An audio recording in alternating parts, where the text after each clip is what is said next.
आज मैं सुधीर शर्मा सोनाग धाम परशुराम मंदिर पे आए हुए थे। मंदिर काफ़ी ही पौराणिक है और बहुत ही दिव्य जगह है।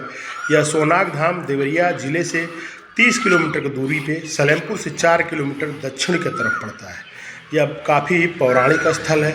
यह भगवान परशुराम की एक तपोस्थली के तौर पे जानी जाती है और इसकी पौराणिकता इसी बात से है कि यह गुप्त काल की मूर्तियां यहाँ पे मिलती हैं और यह रामायण युगीन मंदिर के तौर पे जाना जाता है।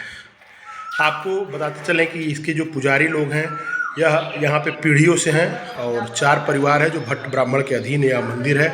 यह भगवान शंकर जी की मूर्ति है जो परशुराम जी के गुरु हैं और कहा जाता है कि भगवान परशुराम ने अपने हाथों से इस मूर्ति का अभिषेक किया था और यह जो मूर्ति भगवान शंकर का है मुक्तेश्वर महादेव के नाम से जाने जाते हैं और इस मंदिर की स्थापना भगवान शंकर जी परशुराम जी के द्वारा ही हुआ है। यह बगल में भगवान परशुराम जी की मूर्ति है और मंदिर है जिसमें भगवान विष्णु के चारों अवतार विष्णु, भगवान परशुराम और भगवान रणछोड़ का जो रूप है वह कृष्ण भगवान की मूर्ति है और उसके साथ 4 मुखी भगवान ब्रह्मा की भी मूर्ति है। यह मूर्तियाँ प्राचीन युगीन हैं। मानी जाती है कि गुप्त काल में इन मूर्तियों की संरचना की गई थी। भगवान परशुराम त्रेता युग में जब भगवान राम के द्वारा धनुष तोड़ने के बाद उनका भगवान परशुराम ने अपना क्रोध करने के बाद जनकपुर से जब चले तो यहीं पे आके रुक गए और यहाँ पे उन्होंने गुरुकुल की स्थापना भी की थी। आपको बताते चलें कि यह जो मंदिर है यहाँ पे एक भगवान शंकर का भी स्थान है, भगवान हनुमान जी का स्थान है, माँ काली का स्थान है। इसके साथ साथ अब इसका विकास भी होने लगा है और अभी सामने एक पुजारी भवन भी बन गया है जो यहाँ के पुजारी जी लोग के द्वारा है। यह टीले पे एक बहुत ही सघन जंगल के बीच में मंदिर है। तो टीले पे गौरी शंकर की एक प्राचीन मंदिर पड़ी है जो कि जीर्णोद्वार की राह को देख रही है। एक मंदिर पूरब में है जो कि भगवान शंकर और भगवान परशुराम जी के माता पिता का है जो जीर्ण शीर्ण हालत में पड़ी हुई है और यह मंदिर की पौराणिकता आप इनके पत्थरों और ईंटों को देख के लगा सकते हैं।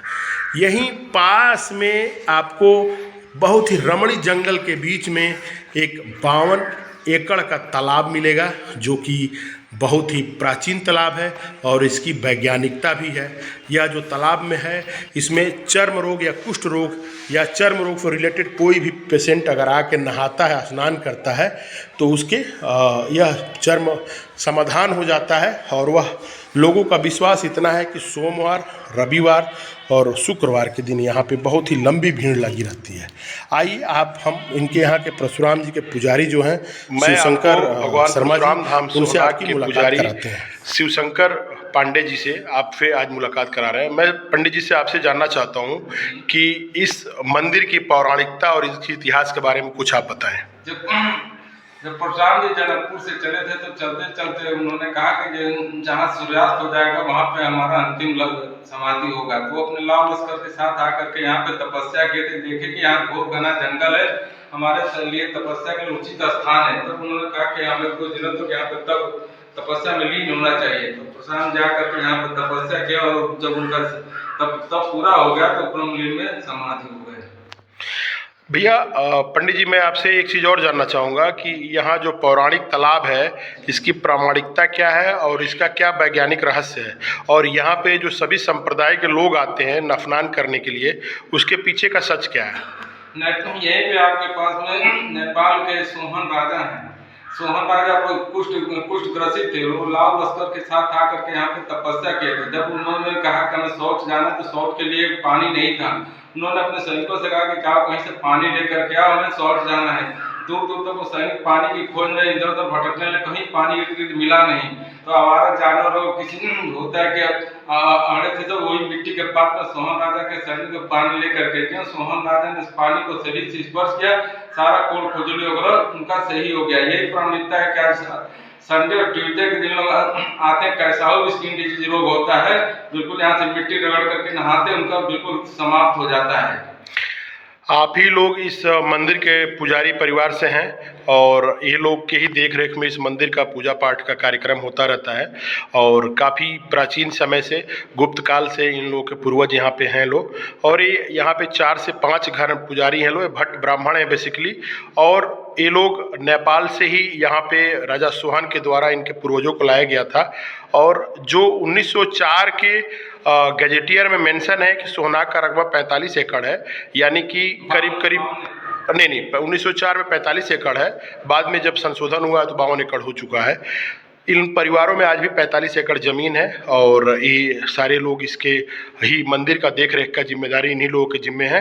ये जो शिवशंकर पंडित जी हैं या मंदिर परिसर की सफाई पूजा अर्चन और सारी जिम्मेदारी इन्हीं परिवारों के ऊपर है।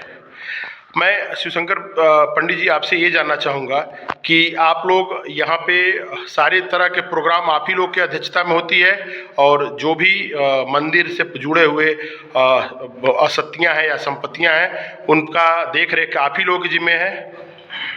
कोई भी त्योहार पर्व होता है, जैसे शिवरात्रि हुआ, पिड़िया का मेला हुआ, परशुराम जयंती हुआ, यहाँ पे सारे कार्यक्रम जो 4 प्रकार के लोग यहाँ पे करते हैं। जो भी यहाँ पे भजन कीर्तन वगैरह आयोजन होता है, सब लोग मिलकर के अपना करते हैं। यहाँ पे प्रसाद वितरण वगैरह का होता है, सारे लोग अपने स्तर से यहाँ पे करते हैं। सारा देख रहे इन्हीं 4 प्रकार के ऊपर निर्भर रहता है और यहाँ पे कोई बाहरी चीजें नहीं है।